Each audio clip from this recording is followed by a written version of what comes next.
General অধ্যাপক মাওলানা Abdul high আরো বক্তব্য পেশ করবেন বিশেষ অতিথি হিসাবে বাংলাদেশ জামাত ইসলামী মহেশপুর উপজেলার শাখার সম্মানিত আমির অধ্যাপক ফারুক আহমেদ।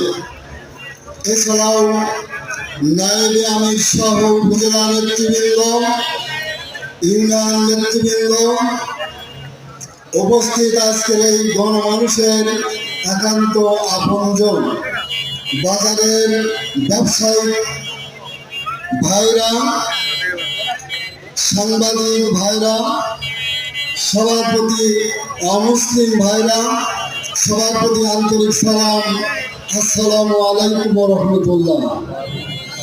আমরা মহান আল্লাহ তাআলার নিকট শুকরিয়া জ্ঞাপন করছি, যিনি আমাদেরকে